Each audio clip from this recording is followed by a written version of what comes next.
using your parallel rulers.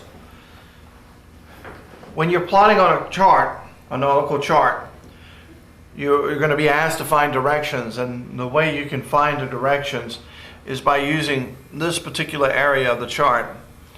This is called the compass rose. Now, you'll notice some charts have multiple compass rose, and what happens is the manufacturer of the chart wants to make it as easy as possible so you're not walking a parallel rulers. When you start moving a parallel rulers a lot, one thing you'll notice is they'll slip and slide. And if I had to take a measurement here and walk it a foot across my chart, I can be off a couple of degrees by the time I get to the compass rose. So what the chart manufacturer does is they place compass rose in strategic areas to help you plot, to make it more accurate. So with the compass row in this area, when I'm working in this area, this is the compass row I'm going to use. And again, if I go north, I'm going to use the one up there. If I go west, I'm going to use the one on the other side. I like this compass rose because it's nice, it's out in the open, and when they stamped it on the chart, they stamped it to the east side of the Chesapeake Light, so you won't have all this writing in here. It's nice and clean. You can see, you can read the numbers really easy. And if you notice, there is an outside circle of numbers and there's an inside circle of numbers. The outside circle of numbers has a little star up there, and that tells you that's true. All bearings taken from the outside circle on a chart are going to be true. If you notice on the inside, these numbers at the 0, it has an arrow. This tells you that this is magnetic. Now, go back to your navigation general. If you remember the difference, the terminology of magnetic and true is variation. Variation determines what part of the earth you're working on. So that's why these two, well, we just don't have one circle. We have a difference in variation, and always on the chart you'll see it marked. And this one here, you'll see the variation marked. And on our plotting, we're always going to use the same variation because we're going to stay on the same chart. Now, when you move up to the Block Island and Long Island chart, there's variation difference because you're in a different part of the world. So when we start working on Chesapeake Bay, you work 4 or 5 problems in Chesapeake Bay, and then you move to Block Island. Always check your variation because variation changes on the parts of the world that you are, so never use the same variation. Now, we're going to start using this compass rose in finding our directions. One thing you will notice on the compass rose is they have a small crosshair in the center. Now, this is sort of like if you're going to be going out duck hunting or deer hunting, you put the crosshair on the animal or what you want to shoot, and you always look across the crosshair. So I always tell everybody that we work with is when you read any of these numbers, make sure your parallel ruler is on that crosshair. Now, by putting the parallel ruler over here, it means absolutely nothing. This number means absolutely nothing. If I take my parallel ruler and I open it up to the crosshair, now I can read it. Now you'll see it goes right straight down the lines. I can read the numbers and everything is good. I can only read the numbers once the parallel ruler crosses or comes in contact with the crosshair.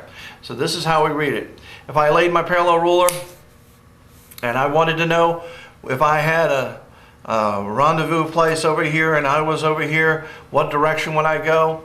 I line my parallel ruler up and I open my parallel ruler up until I hit the crosshair. And remember, I'm over here and I want to go that way, so I read it over here. Now, a lot of people have really good eyes and they have no trouble reading that. I like to make a mark, pull my parallel rulers out the way. And another thing a lot of people will do is they'll leave that parallel ruler there and they'll look and say, oh, there's 80. That must be 83. But if you pull your parallel ruler away, you find out it's really 70. And I count each individual one, 70, 1, 2, 3, 4, 5, 6, 7. That direction I would have to steer is 77 degrees true. That's how you use a compass rule. Read the true, make your mark, pull your parallel ruler out the way so you can read it. Now we're going to show you how to actually go about and start walking the parallel rulers.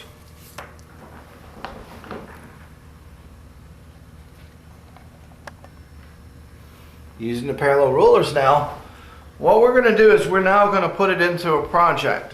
We have a problem on our plot, and let's say we're at this buoy and we hear there's some really good fishing going on right now over at Chesapeake Light. So I'm sitting out here and maybe it's a little hazy and and I'm unable to see all this distance, so I need to know what direction I will steer. Now, you could sit there and look at it and go, well, I'm going to steer probably in about 120 some degrees, and I'll get that direction. But you have all this equipment, you have your chart, you have your parallel rulers. Let's find out what direction we really have to steer. So what I'm going to do is I'm at this buoy, and I want to go to Chesapeake Light. What I will do is I'll take my parallel ruler, line it up on the buoy, line it up on the light. Now, the parallel rulers are lined up in the direction. So what I have to do now is, this is called walking the parallel ruler. I have to walk the parallel ruler over to my compass rose. Now, I could probably do this and get a close one, but we're not looking for close, we're looking for accurate. So what I'm going to do is I'm going to line my parallel ruler up on my buoy and on Chesapeake Light. And what I'm going to do is I'm going to hold one side down. By holding the side down farthest away from the compass rule, I'm able to move it. Now, this is still the same distance. This side and this side still represents the direction I'm going to travel. Now, if I open up my parallel ruler all the way, I don't get to the crosshair. The crosshair is located here. My parallel ruler is right here. So what I'm going to have to do is I'm going to have to walk my parallel ruler over. So what I do is don't open it up all the way, open it up about half the way. Now I'm going to hold this side down and I'm going to close it. Now, one thing you learn over the years is you don't want these two parallel rulers to come together and click. By coming together and clicking, what happens is it'll throw the parallel ruler. You'll hit the parallel ruler. So real easy, just kind of bring them as close as possible. I'm going to hold it again, and here we go. I'm going to walk it right over to the crosshair. Now I'm on the crosshair. And remember, I was in the buoy on this direction, and I wanted to go to Chesapeake Light on this direction. So what happens is, notice my parallel ruler crosses my compass rose. Remember, I'm reading from the crosshair in the direction that I'm traveling. That's the direction I want to travel. So I pull my parallel ruler off, and I read it. It's 120, 130, 131, 130 degrees, 132 degrees true. That's the direction that I would steer from this buoy to the great fishing at Chesapeake Light. This is using a compass rule. What I try to do is, I try to tell students, put the compass rule on the side of put the parallel ruler on the side of the crosshair, and you won't have to walk it. Because one of the things I was talking about is the parallel rulers are known to slip. If I open it up too wide or something, or if I might hit them over. Now I'm off. I'm no longer replicating that direction. So what I try to do is, I tell them, say, hey, let's put that parallel ruler on the side of the compass rose. Line it up on that buoy, line it up on Chesapeake Light. Look what I had to do. I only had to walk it a little ways then. Another thing is, I have my buoy here, I have Chesapeake Light here, and my compass rule is over here. What I want to try to do is put my parallel ruler down to where the compass rows are. If I take my parallel ruler up, and I put it here and here, I have to do a lot of walking. But look at this, how I go across. I'm going to have to keep on walking until I can get my parallel ruler on the other side. So try to keep your parallel ruler on the side of the compass rose, on the side of the compass rose on the direction that you're going to be traveling, and try to move a parallel ruler as less as possible. One of the things you'll find on the bottom of the parallel ruler, they're called corks.